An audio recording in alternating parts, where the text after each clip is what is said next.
Cantonment express में आप सभी का स्वागत है।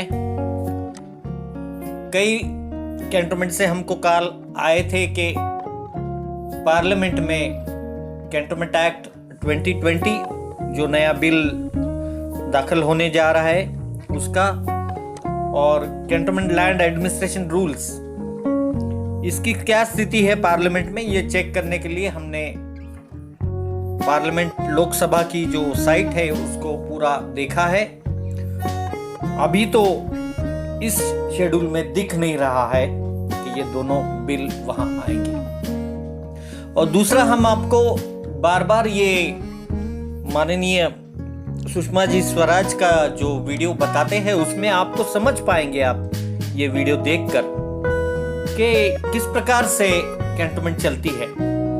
कैंटोनमेंट ये स्थापन हुई है कि जिससे लोगों की सुविधा को देखने का काम ये कैंटोनमेंट बोर्ड का है, ना कि ये कैंटोनमेंट बोर्ड इसीलिए स्थापन नहीं की गई है कि वो लोगों के ऊपर से कमाया जाए। वो कोई एक बिजनेस सेंटर नहीं है।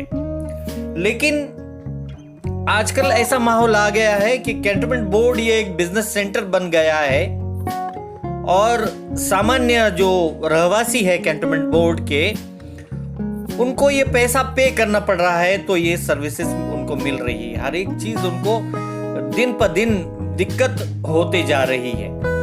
हर एक बातें जो कैंटोनमेंट की है, कैंटोनमेंट के रहवासियों को तकलीफ हो रही है।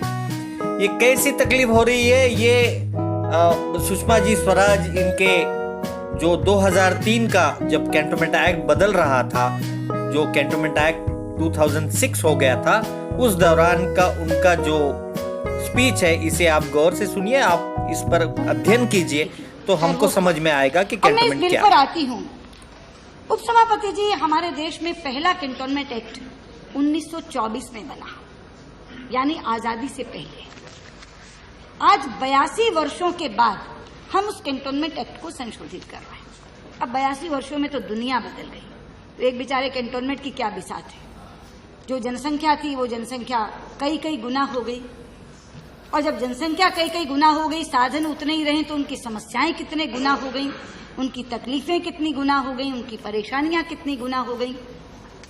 तो इसीलिए बल्कि आपने जब इस बार कैंटोनमेंटों का वर्गीकरण किया तो बजाय 3 के 4 भागों में किया। उपसभापति जी, 1924 के एक्ट में 3 वर्गों में, 3 श्रेणियों में कैंटोनमेंट्स को बांटा जाता था। और आप हैरान होंगे कि सबसे बड़ा कैंटोनमेंट जो था वो 10,000 से ऊपर वाला बनता था। लेकिन आज जो रक्षा मंत्री जी ने बिल पेश किया है उसमें सबसे बड़ा कैंटोनमेंट 50,000 से ऊपर की जनसंख्या का रखा है, और 10,000 से ऊपर और 50,000 से नीचे के कैंटोनमेंट को श्रेणी 2 में रखा गया है। 2,500 से ऊपर और 10,000 से नीचे की जनसंख्या को श्रेणी 3 में रखा गया है, और 2,500 तक की कैंटोनमेंट्स को श्रेणी 4 में रखा गया। ये नई श्रेणी आपने बनाई। लेकिन जब मैं इसके उद्देश्य और कारणों का विवरण पढ़ती हूं तो उसमें 5 उद्देश्य मुझे दिखते हैं, जिसमें सबसे पहला है बृहत्तर लोकतंत्रीकरण, जिसको आपने कहा है ग्रेटर डेमोक्रेटाइजेशन। अब ग्रेटर डेमोक्रेटाइजेशन यानी बृहत्तर लोकतंत्र के नाम पर ये बिल आप लाए हैं, लेकिन मुझे क्षमा करेंगे कि ये बिल जो अभी तक लोकतंत्र चल रहा था उस लोकतंत्र को भी कम कर रहा है, कहीं कहीं तो उसे नकार रहा है। मैं यहाँ एक बात आपको हाथ जोड़कर निवेदन कर दूं कि जवाब देते समय ये मत कहिए ये आपके समय का बिल है, 2003 में बना था, इसके नीचे जॉर्ज फर्नांडिस का नाम लिखा है, क्योंकि मीठा मीठा गप और कड़वा कड़वा थू नहीं चल सकता। या तो आप हमारे किए हुए तमाम कामों को ओटिए, लेकिन जहां आपको सूट करता है वहां आप बदल देते हैं। पोटा आपने निरस्त कर दिया, लेकिन कैंटोनमेंट बिल आप ये कह दें मुझे कि भी तुम्हारे समय का बिल है। हमारे समय बिल ड्राफ्ट जरूर हुआ था, लेकिन जब बिल ड्राफ्ट होता है तो मंत्री उसे नहीं देखता, अधिकारी उसको ड्राफ्ट करते हैं। उसके बाद जब स्टैंडिंग कमेटी को जाता है और स्टैंडिंग कमेटी की अनुशंसाएं आती हैं, उस समय जरूर मंत्री को देखना चाहिए, क्योंकि उस समय पब्लिक की भावना, जनता की भावना उस बिल में समाविष्ट हो चुकी होती है। और जब हम स्टैंडिंग कमेटी में बैठते हैं तो दलगत राजनीति से ऊपर उठकर बैठते हैं, दलीय सीमाओं को लांघ जाते हैं, और इसलिए बहुत अच्छी अनुशंसाएं कमेटी में आती हैं। आपने 60 संशोधन दिए हैं। मुझे दुख से कहना पड़ता है कि कमेटी ने जितनी अनुशंसाएं लोगों को राहत देने वाली की थी, जितनी अनुशंसाएं इस बिल को और ज्यादा डेमोक्रेटिक बनाने की थी, उनमें से एक भी संशोधन को आपने स्वीकार नहीं किया। और ये बात मैं पूरी जिम्मेदारी से कह रही हूँ।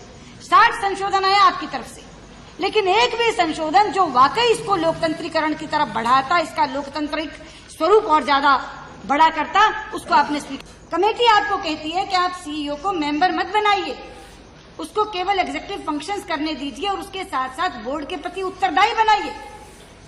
लेकिन आपने सीईओ को क्या बनाया?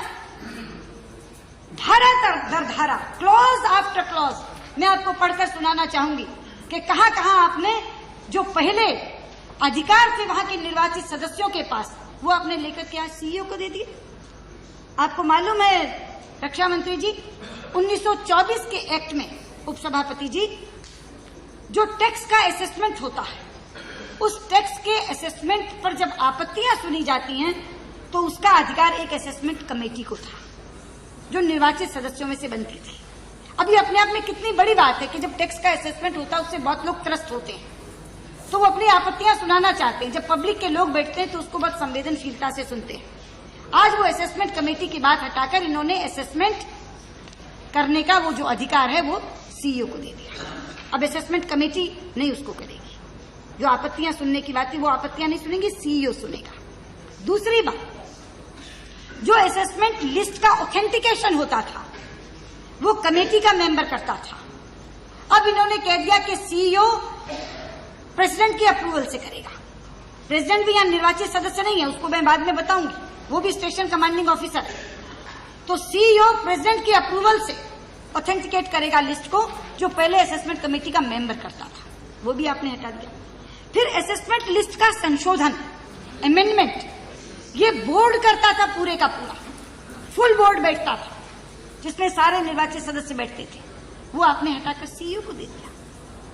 ये क्योंकि इतना बड़ा बिल है, सारी धाराएं एक साथ नहीं बता सकती, लेकिन मैंने ये 3 उदाहरण दिए हैं आपको कि आपका ये आज का बिल सीईओ को सर्वे सर्वा बना रहा है और असेसमेंट ऑफ प्रॉपर्टी जैसी चीज को भी आम लोगों से, निर्वाचित सदस्यों से हटा करके दे रहा है सीईओ को, और इस पर भी कमेटी का रिकमेंडेशन है।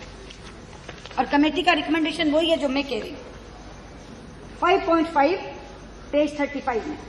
The committee further feel that the objection received to evaluation or assessment should be inquired into or investigated by a committee consisting of both nominated and elected members of the board or civil area committee instead of conferring this power on आपने देखा CEO. कि किस प्रकार से सुषमा जी स्वराज ने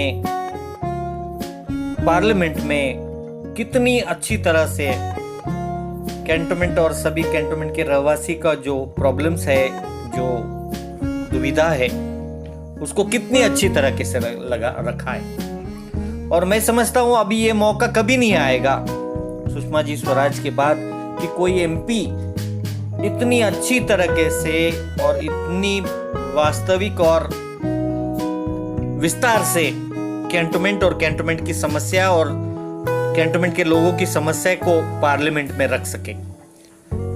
तो उन्होंने बहुत अच्छी तरीके से ये रखा था। और 2003 में जो एक्ट में बदलाव हुआ था और कैंटोनमेंट एक्ट 2006 हो गया था, उसमें देखा, जिसमें आपने देखा कि पहले जो टैक्स का जो असेसमेंट कमेटी होती थी, वो कमेटी में मेंबर्स होते थे, जो इलेक्टेड मेंबर्स होते थे वो कमेटी में होते थे।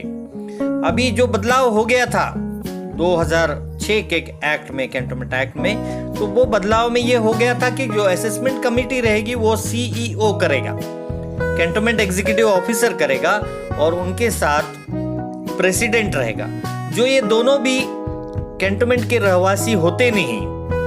तो इनको इन डेप्थ इसकी समस्या और कैंटोनमेंट के रहवासियों की समस्या समझ में नहीं आती है। तो ये असेसमेंट जब करते हैं तो ये 200 गुना 400 गुना ये कैंटोनमेंट का जो रेसिडेंस का जो टैक्स है वो बढ़ जाता है, और उनको कुछ लेना देना नहीं होता है। कैंटोनमेंट और कैंटोनमेंट की समस्या से कुछ लेना देना नहीं होता, क्योंकि ये दोनों भी कैंटोनमेंट के रहवासी नहीं होते। कैंटोनमेंट की समस्या समझ पाते हैं जो मेंबर्स है। तो ये असेसमेंट कमेटी में मेंबर्स होना चाहिए था, ना कि सीईओ और प्रेसिडेंट।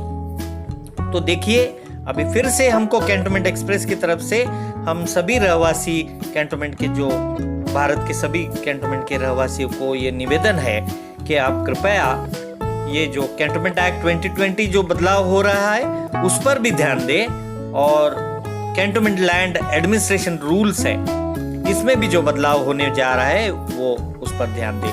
अभी फिलहाल तो पार्लियामेंट में इसका कुछ भी प्रस्ताव नहीं है। अगले वीडियो में हम कल देखेंगे अगला भाग।